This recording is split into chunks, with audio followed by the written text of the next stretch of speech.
Au nom du Père, et du Fils et du Saint-Esprit, ainsi soit-il.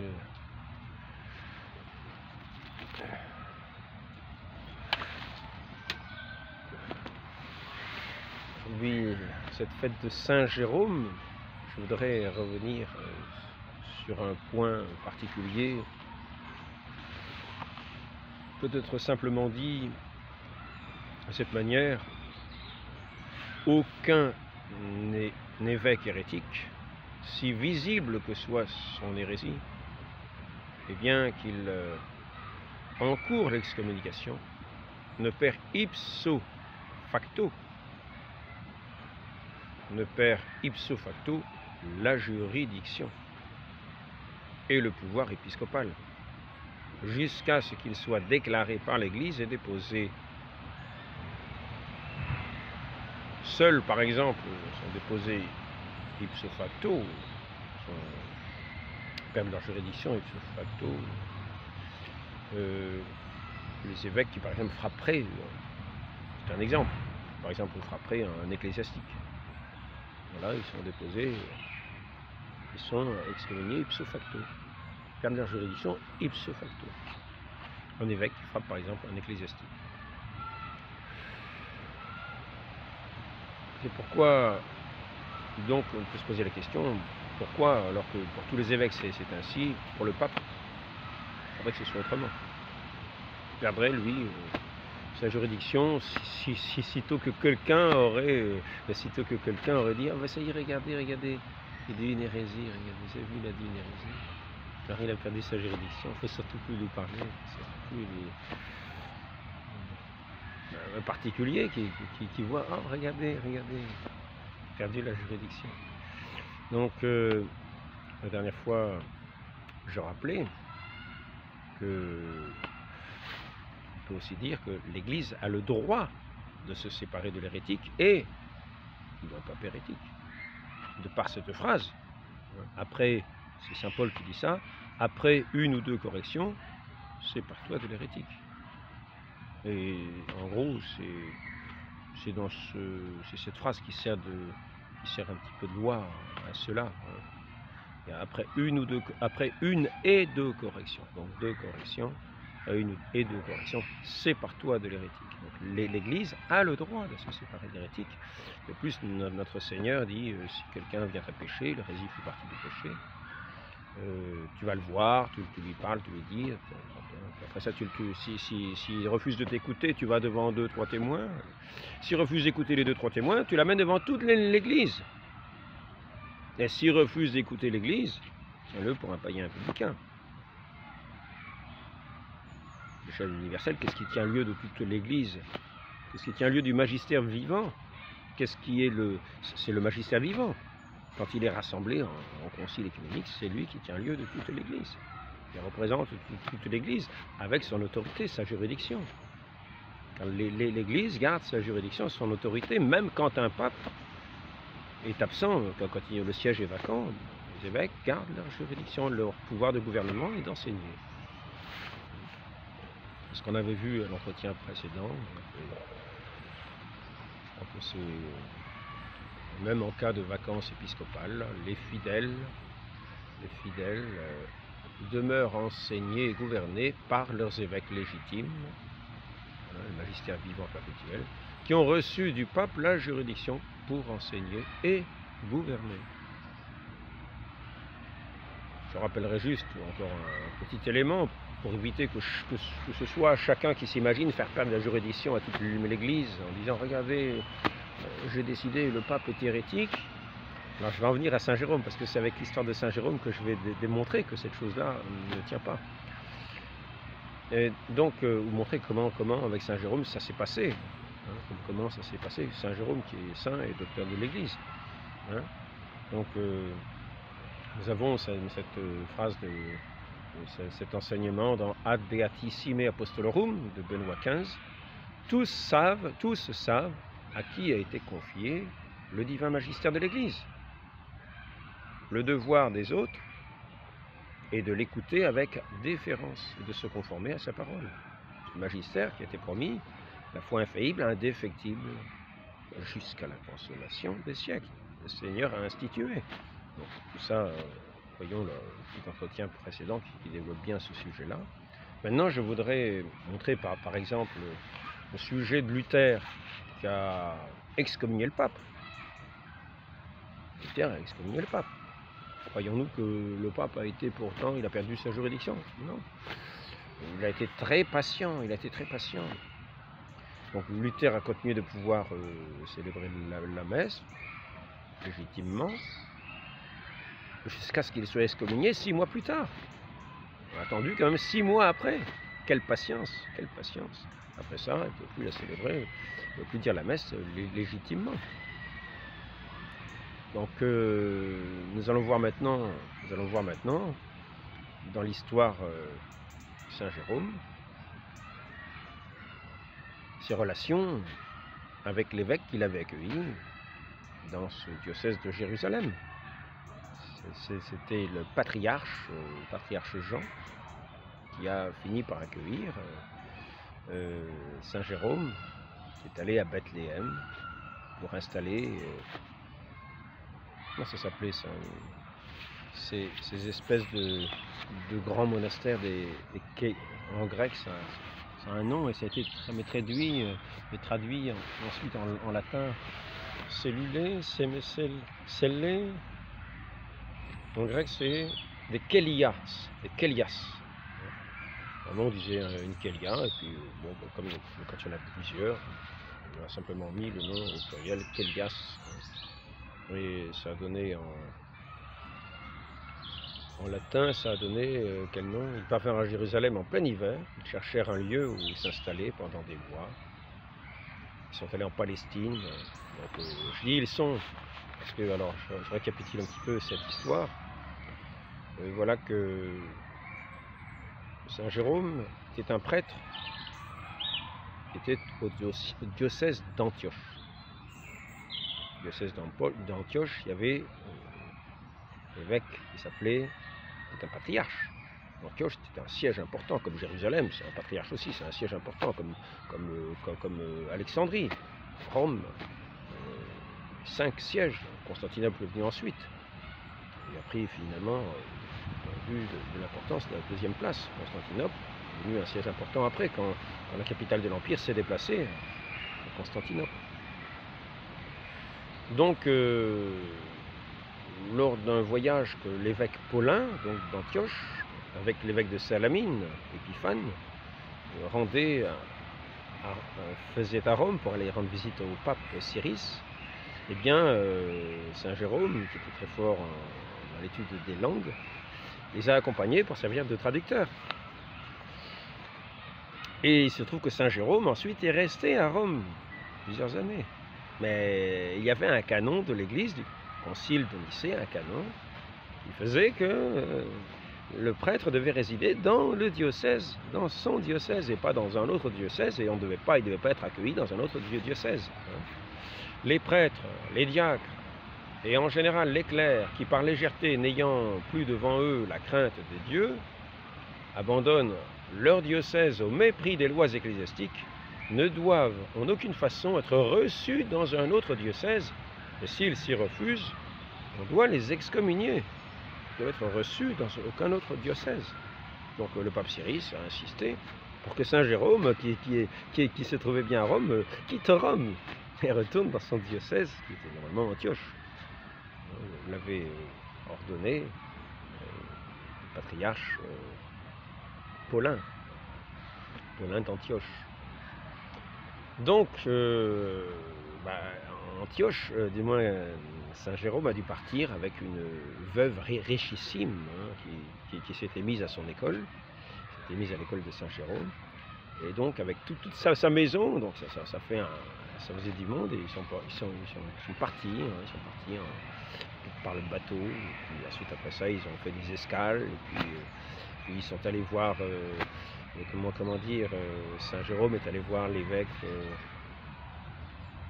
de Salamine, et puis Paulin d'Antioche, pour avoir un petit mot, parce que lui il voulait aller à Jérusalem.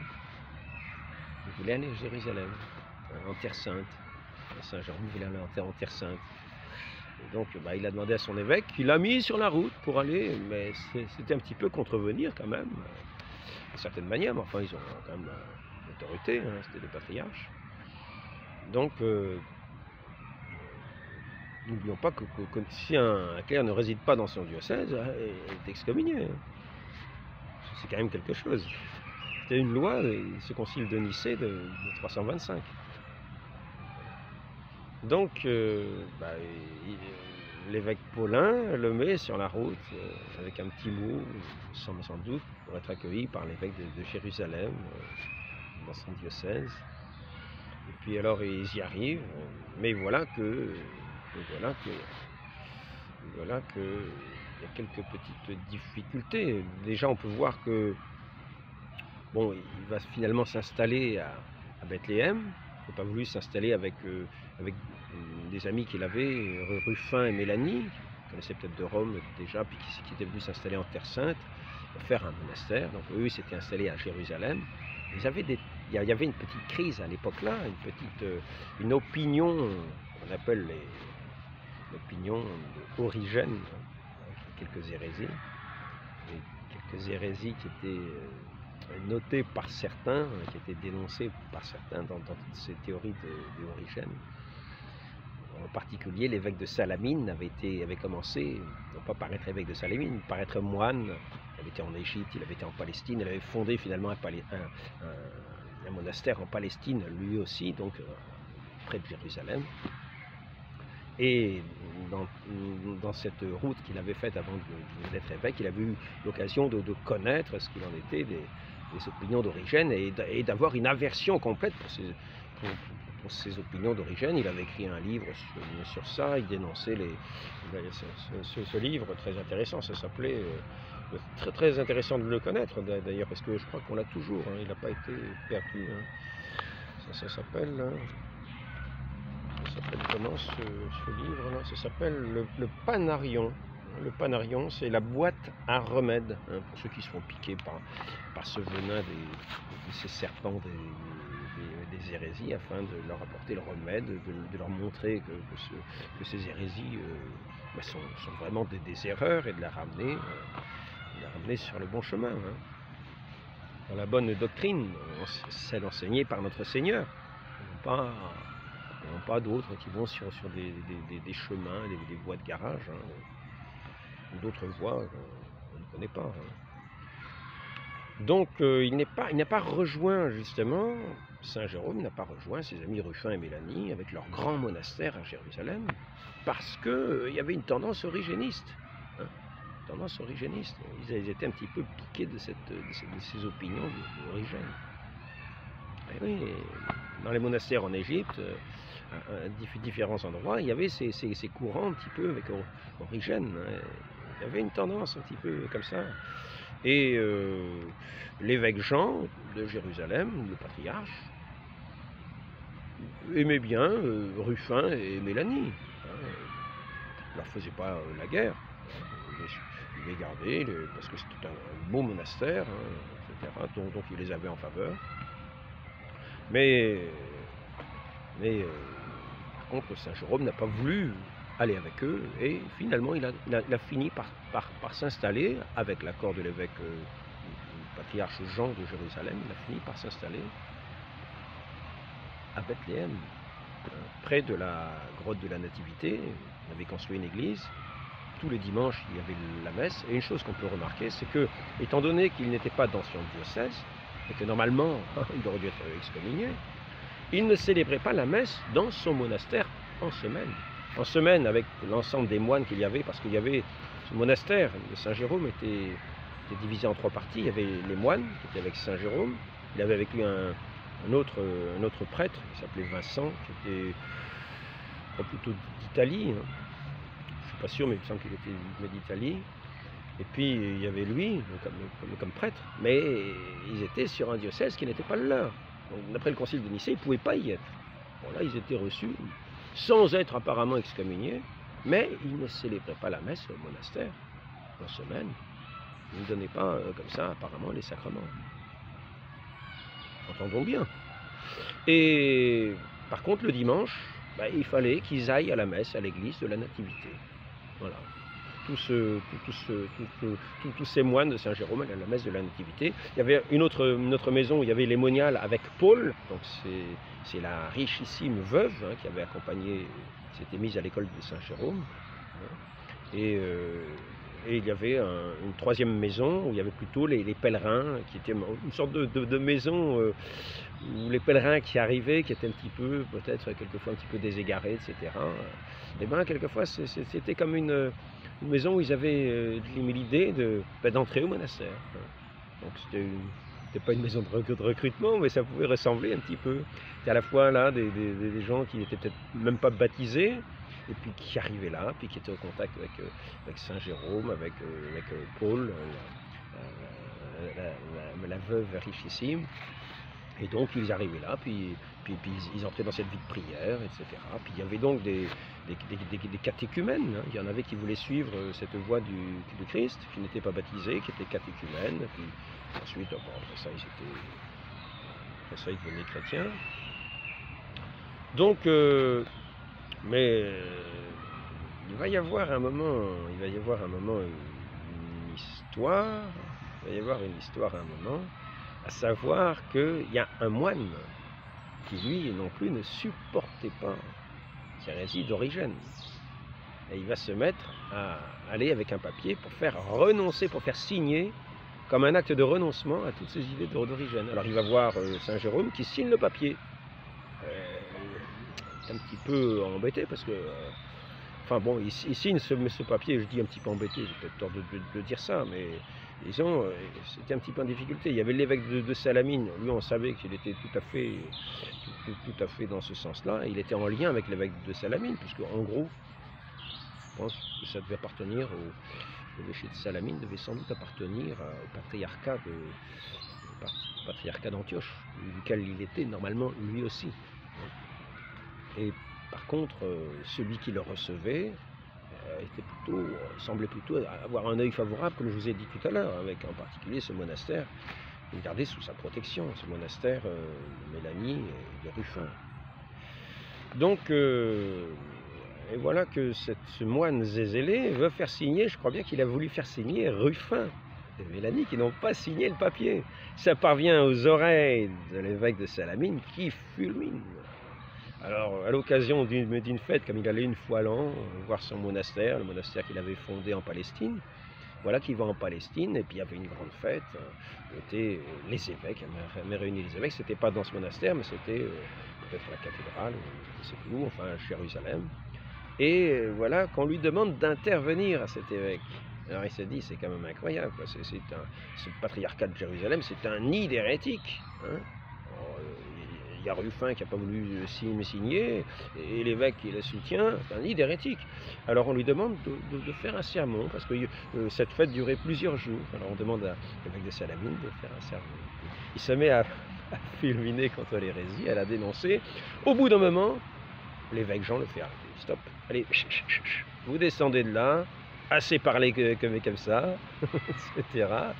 Donc, et puis après ça, une autre fois, le lendemain, ou je ne sais pas quand c'est à l'évêque Jean de parler, il fait une profession de foi tout à fait catholique, donc ça a bouché un petit peu le clapet à l'évêque de Salamine, mais ils sont restés très en froid, très en froid.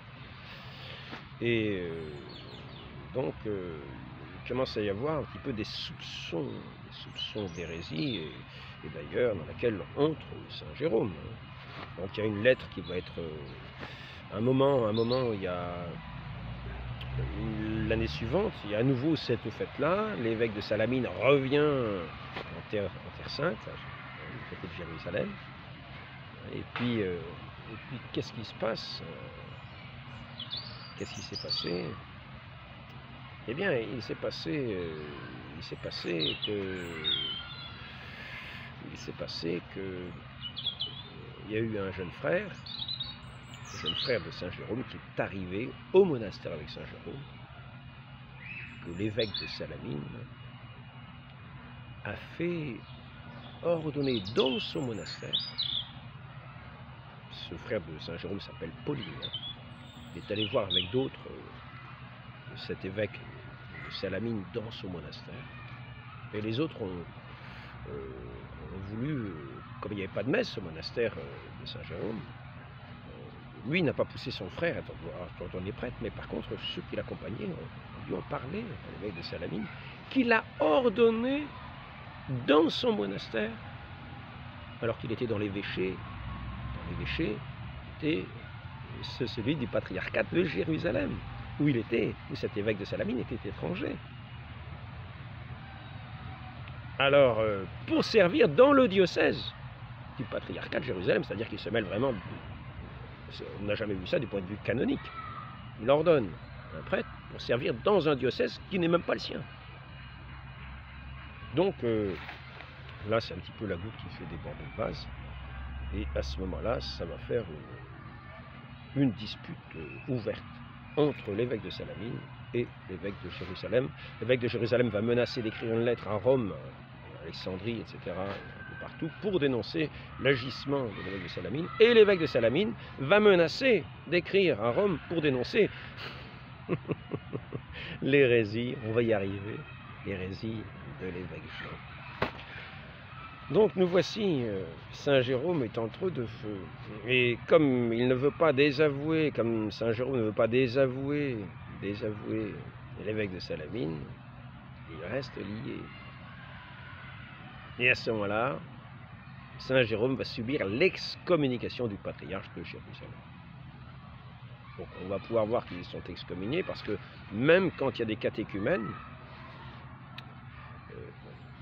ils ne peuvent pas être baptisés là, ils ne peuvent pas être baptisés au monastère.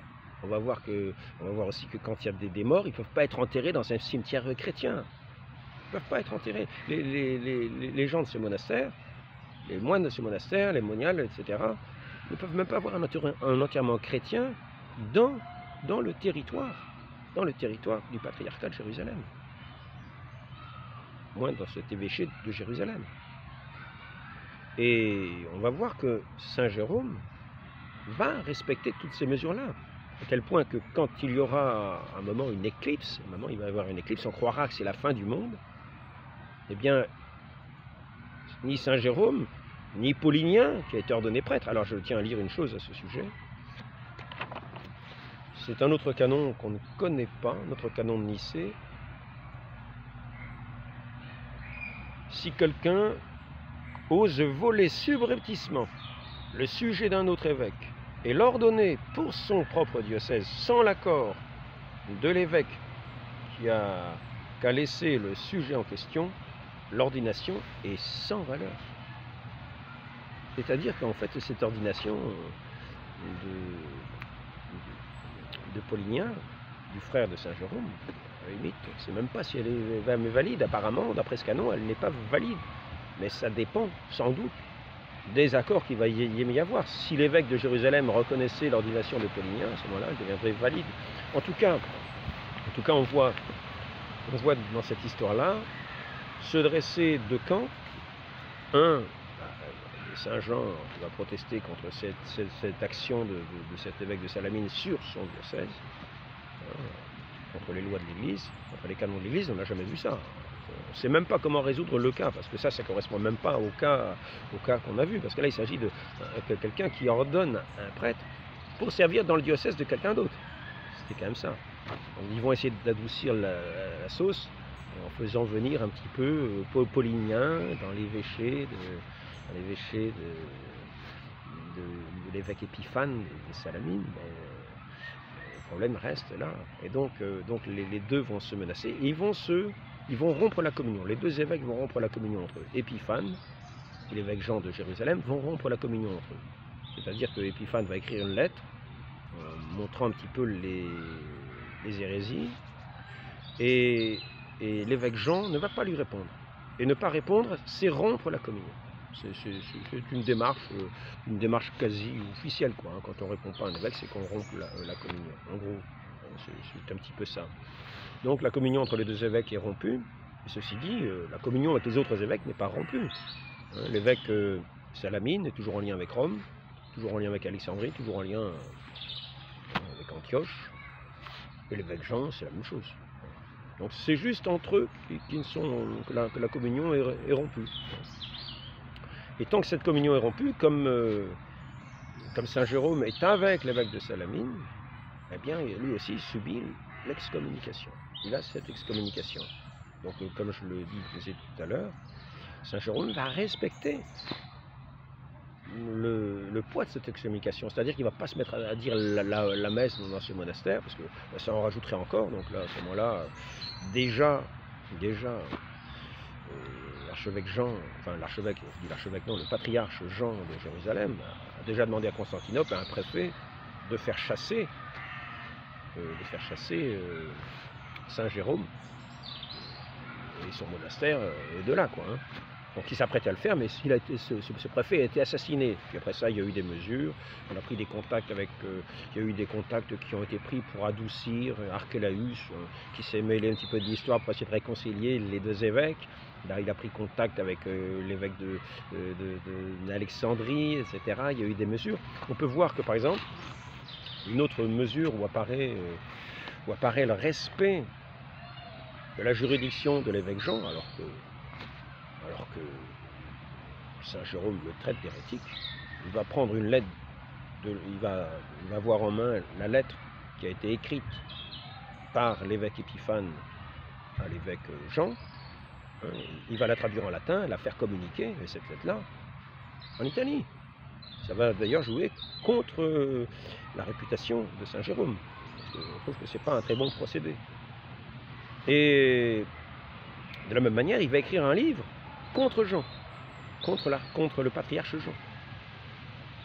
Et à un moment où va être rétablie cette paix, à un moment, par exemple, il était question de rétablir la communion, de rétablir dans la communion Saint Jérôme une année. C'était aux environs de Pâques. Normalement, les pénitents étaient rétablis le jeudi saint. Et donc ce jeudi saint, on voit Archélaüs qui grâce à le mouvement de cette personne importante, hein, une personne qui avait une certaine autorité, qui avait une grande réputation, donc il prend contact avec l'évêque Jean, puis l'évêque Jean accepte. Mais finalement, dans cette première année, alors qu'ils sont tous à attendre d'être rétablis dans la communion, Saint Jérôme et les autres, eh ben ça ne se fait pas. En prenant un prétexte qu'une amie de l'évêque Jean est malade, eh bien il dit je ne peux pas me rendre là, donc il ne s'y rend pas. Alors il dit, ils ont attendu encore un jour ou deux, après ça ils n'ont pas attendu, parce que à Pâques, il n'y avait plus. Ce n'était pas l'époque où on rétablissait les pénitents. Pâques c'était un temps de fête, c'était pas un temps où il y avait ces actions sur les pénitents. Les actions avec les pénitents, le rétablissement dans l'église était avant Pâques. Donc en particulier le jeudi saint, ça aurait pu se faire encore le vendredi, peut-être le samedi aussi. Et après ça, c'était terminé. Il a fallu attendre l'année suivante. Et l'année suivante, en fait, ça s'est fait à ce moment-là. Donc ça s'est fait, le rétablissement de Saint Jérôme dans la communion, c'est fait ce jour, ce jeudi saint de cette année suivante. Donc on a pu voir diverses manières qu'il y avait eu cette excommunication. Comme je l'ai dit, il n'avait pas le droit d'être enterré dans ce diocèse, il ne célébrait pas la messe là, et il n'avait même plus le droit d'aller à la messe le dimanche à la basilique de la Nativité. Saint Jérôme le signale ici. Et il respecte toutes ces mesures-là, c'est-à-dire que Saint Jérôme respecte l'autorité de cet évêque, que pourtant il traite hérétique, sur lequel il a fait un livre pour dénoncer ses hérésies. Donc il respecte la juridiction de ce patriarche Jean de Jérusalem, qui abrite des communautés. Mais cet archevêque Jean a professé de sa foi catholique, il en a professé à l'évêque d'Alexandrie, il en a professé à Rome. Mais ça n'a pas empêché Saint Jérôme d'écrire un livre sur l'archevêque Jean au sujet de ces hérésies, d'origénisme. Et puis ensuite, cet évêque Épiphane, mais ça n'a pas enlevé la juridiction du patriarche de Jérusalem. On a bien vu que même Saint Jérôme a respecté les mesures qui étaient prises contre lui. Il les a toutes respectées. Et donc,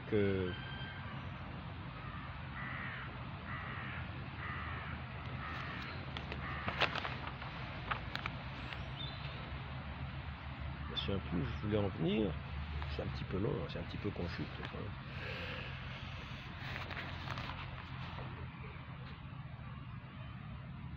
Donc pour terminer, nous voyons c'est quelque chose que je disais au début, que nous apprend toute cette histoire, qui a duré des années. Ben, ça nous apprend que même Saint Jérôme, il traitait un évêque du diocèse qui le recevait d'hérétique, qui communiquait, qui faisait divulguer des documents à Rome, qu'il soit attaqué, etc. Eh bien, obéissez à l'autorité de cet évêque. Cet évêque a toujours eu sa juridiction. Il n'a pas perdu sa juridiction. Il a toujours été évêque, il a toujours été archevêque. Ça s'est bien passé. Après ça, il y a eu le rétablissement. Il y a eu un comment dire, quand il a été rétabli dans cette communion avec cet évêque, Saint Jérôme a continué d'envoyer son livre à Rome avec d'autres documents. Donc, ce n'est pas ipso facto, non. Si l'archevêque Jean avait été excommunié par Rome, en union aussi avec les autres archevêques, sans doute, l'archevêque d'Alexandrie, pas archevêque, le patriarche d'Alexandrie, le patriarche d'Antioche, Constantinople, à ce moment-là, il aurait perdu sa juridiction, oui. Mais nous voyons bien que Saint Jérôme ne considérait pas qu'il avait perdu sa juridiction. Voilà, c'est simplement pour dire, à la fois, en parlant de Saint Jérôme un petit peu, hein, et puis sa fête, la fête de Saint Jérôme, simplement pour dire, tout ça va qui était confié le divin magistère, le devoir des autres est de l'écouter avec déférence et de se conformer à sa parole. Seul le magistère, et ça donc c'est Benoît XV, donc ce n'est pas des particuliers comme ça de dire ah il est hérétique et donc il perd sa juridiction. Encore moins parce que Saint Jérôme il avait quand même un rayonnement très très grand quoi, dans tout le bassin méditerranéen. Il était connu par Saint Augustin, il était très réputé quand même. Alors il donnait néanmoins, je voudrais rappeler une chose. Il y a une chose que j'aurais pu rappeler qui est assez amusante, que j'avais retrouvée il y a plusieurs années dans la légende dorée, et là j'en ai vu un écho, c'est que dans son école monastique, il donnait des cours à partir d'auteurs païens. Et à un moment, dans la légende dorée, on dit que Saint Jérôme est devenu comme mort, il est comme mort, il passe en jugement, et puis on lui dit, mais il passe au banc des accusés d'une certaine manière, et il dit, mais je suis chrétien. Et on lui répond, non, tu n'es pas chrétien, tu es cicéronien. Que cicéronien. Parce que justement, il lisait les auteurs païens, et puis il les faisait lire pour apprendre peut-être les lettres aussi, hein, pour apprendre les lettres à ses moines, pour apprendre peut-être la langue, ou je ne sais pas.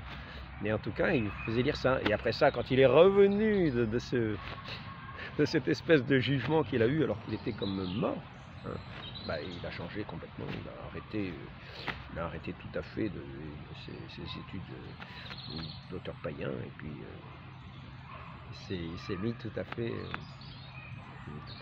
dans cette étude entière de la Bible pour laquelle il est connu. Hein. C'est pour ça qu'il est connu. Hein.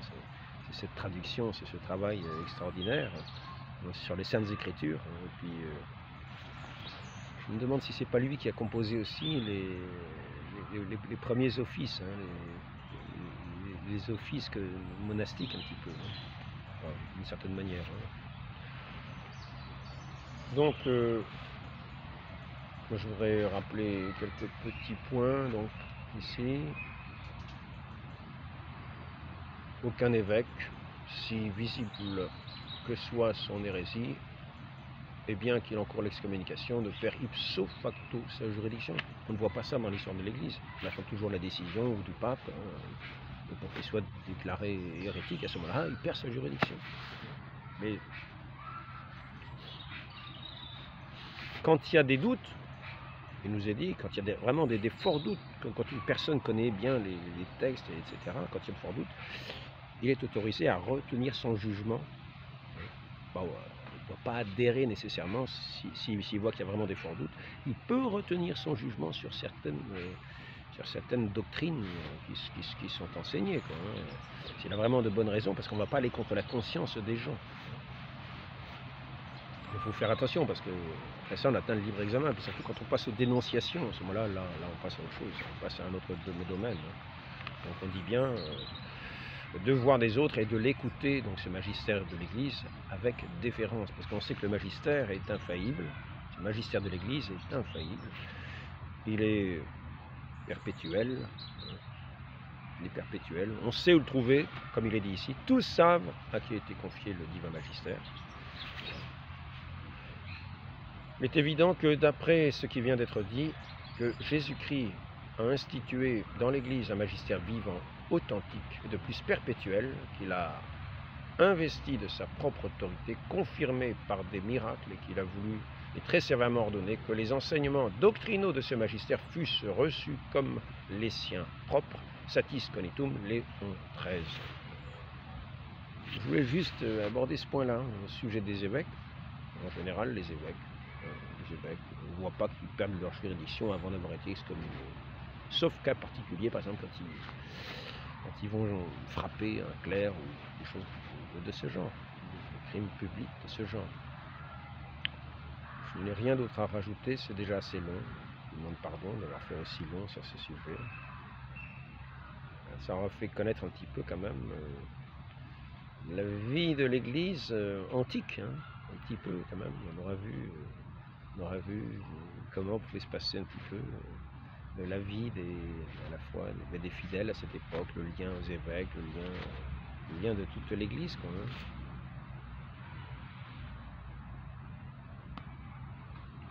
Voilà. Donc, dans la très sainte Vierge Marie, de garder cette foi en l'Église. Hein. Je rappelle que on doit de foi divine et catholique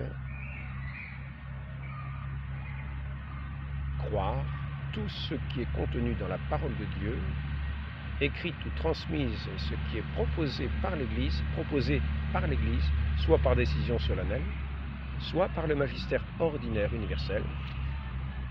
On sait où trouver. J'aurais voulu aussi trouver ce passage, justement.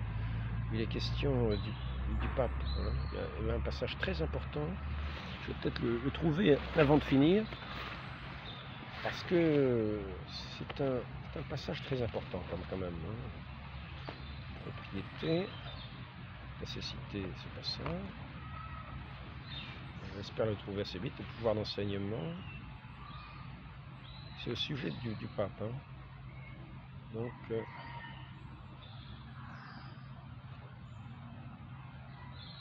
vais voir si je le trouve là.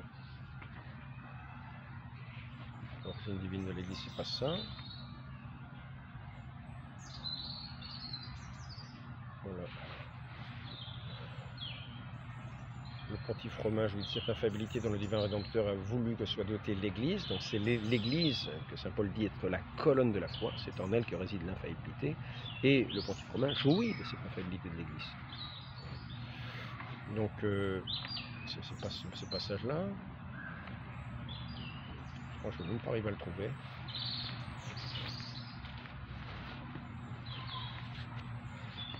Parce que c'est un passage très important en ce sens qu'il ne laisse normalement pas d'échappatoire, hein, à dire oui, c'est pas le pape. Hein. Le concile de Trente enseigne que les évêques et les successeurs des apôtres, de même, concile du Vatican, en tant que successeurs des apôtres, ils sont comme ceux-ci, pasteurs et docteurs des fidèles. Ça, d'accord. C'est pas ce point-là que je voulais voir.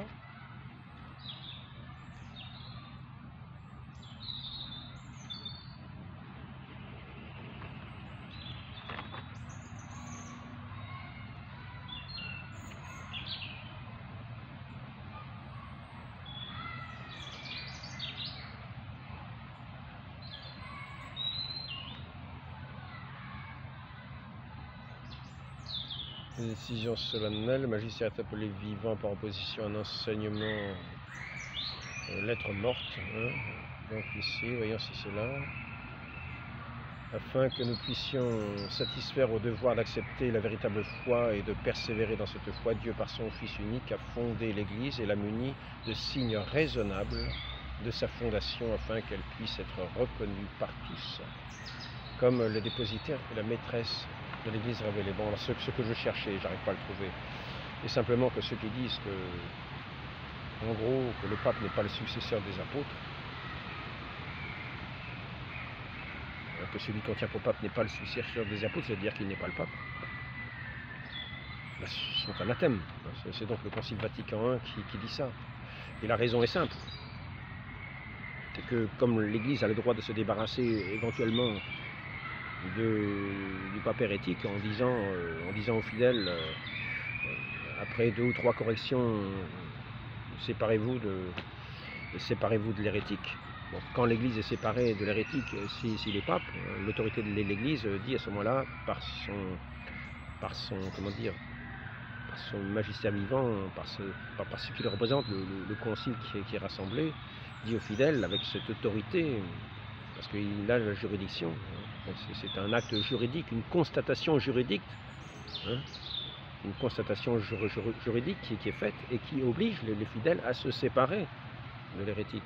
Et à ce moment-là, on voit bien, le magistère qui est infaillible, normalement, est autour de son pape. Tant qu'il y a un pape, c'est qu'il est reconnu. Donc ceux qui disent qu'il n'est pas le successeur de Saint-Pierre, c'est-à-dire qu'il n'est pas pape, eh bien ils sont anathèmes. Donc tant que nous voyons un pape sur le trône de Saint-Pierre, tant que nous voyons un pape, je mets le cas particulier du moment où on a cru en voir 2 ou 3, il n'y en avait qu'un, ben, c'était difficile de savoir lequel, mais néanmoins tous avaient ce sens-là de s'attacher au pape. Hein. Donc au pape unique, et quand la crise a été résolue, tout le monde a été uni dans cette église autour du pape. Mais ceux qui disent que le pape n'est pas le successeur de Saint-Pierre, c'est-à-dire qu'il n'est pas pape, ceux-là sont dits anathèmes. Comprenons-le bien. C'est-à-dire que celui qui est en place a nécessairement l'accord de toute l'Église, c'est-à-dire de ce magistère. Donc si on condamne le pape, on condamne en même temps le magistère qui est pourtant indéfectible. Donc dire que le pape n'est pas le successeur, celui qui est sur le siège de Pierre, n'est pas le successeur de Pierre, il est anathème. Je voulais terminer par ça, j'aurais voulu trouver l'expression exacte, mais je ne la trouve pas. Donc il faut bien clarifier la question. Pensons-y bien. Et quand le magistère a décidé, etc., juridiquement constaté une chose, et qu'ensuite le siège est vacant parce que la chose a été vue devant l'Église entière, quand il y en a un qui fait une faute, allez le voir, présentez-lui devant l'Église entière. Quand il ne reconnaît pas sa faute devant l'Église entière, et le pape est obligé, quand il est convoqué pour une telle chose, de répondre. Parce que l'Église a droit. Et que lui, à la fois, il est parti pris, quoi. Donc il est parti pris, donc il ne peut pas lui-même... Il est obligé de répondre à cette convocation.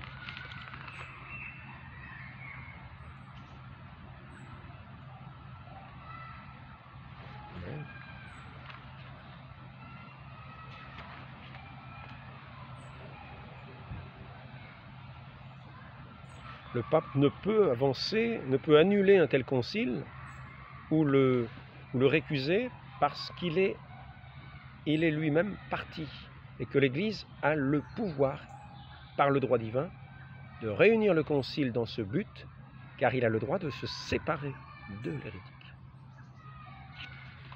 Donc après ça, il ne reste plus qu'à quand même à constater réellement et juridiquement.